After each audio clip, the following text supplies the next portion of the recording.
Greetings. We are the group comprised by Max Pacheco Ramirez, Danilo Ezelin Sanchez, David Maldonado Legaria, and Elbert Nicolás Hernández Morales, and this is our study of cell phone habits in university students.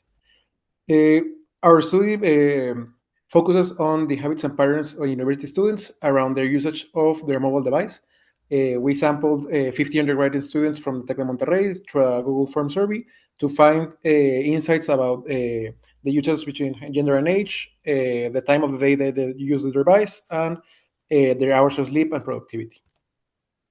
For this study, we used simple random sampling in order to ensure that there was an equal probability of participation for many populational segments, and also because it was relatively feasible to implement through an online survey. And our variables of study were the gender, time of day, age in years, dependency from a scale of 1 to 5, 1 being the least, 5 being the most, charging frequency, phone usage, amount of sleep, and time between going to sleep, using the cell phone and going to sleep.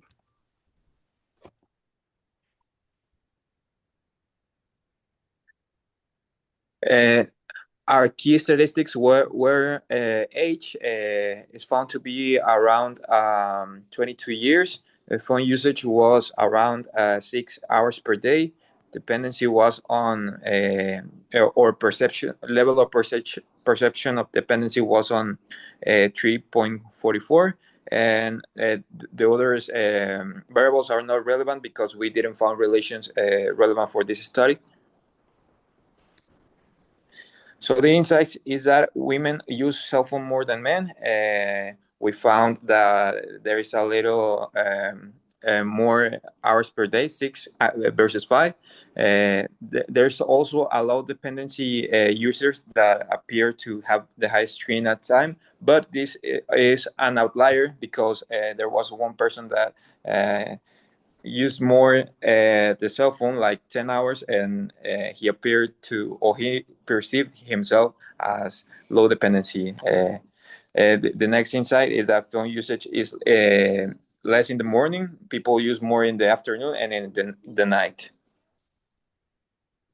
For our key graphics, we have, well, first these two. Our pie chart shows the amount of time that the subjects declare they think is when they use most their cell phones. As we can see, during the day and the night is when the students are using more their phone, with less than 10% using it a lot during the morning.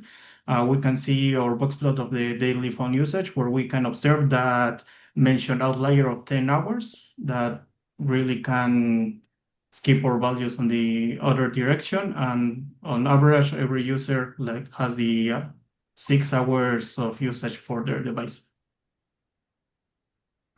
Here also on our average phone usage per dependency level is that we can also observe, as it was mentioned before, that this dependency value for the one that uses that they type that they think that they do not depend on their phones, but since for their usage time was 10, we can see that this really skips our value for the average phone use per dependency levels. Also, another thing that we can observe is that basically for the men and the women, their behavior is really similar. The only biggest difference is that the women use it on average more the cell phone than the men, but beside from that, the minimum and the maximums, even considering outliers, are very similar. For the phone in-depth analysis, we selected the phone usage and dependency variables. This to measure quantitatively this difference between the actual use of the cell phone, and the perception of the users of it. Well, given that we used that we have a discrete and a continuous variable, we used we established a probability mass function and probability density function in order to gain insights from our data.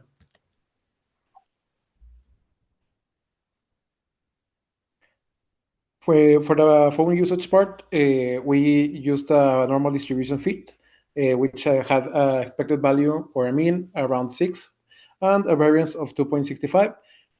This is representative of the expected behavior that we thought the population might have, because, well, this is a population that is known to have or to exhibit a moderate use of their phones, and plugging linear values, computed values, into the standard normal distribution probability density function resulted in the function that is shown on screen. For the dependency, we present a histogram which represents the probability mass function of the dependency level of the users, which has an expected value of 3.44 and a variance of 0.74, which means that there is a heavier dependency on the phone than less. No? And here we can see in the representation of the outlier, which is the single person which thought they had a dependency level of 1. Which we discarded to focus on the general trend. So conclusions is that correlations between phone usage and dependency, there was an observed positive correlation between phone usage and dependency, which holds up the majority of the sample. This is a general trend.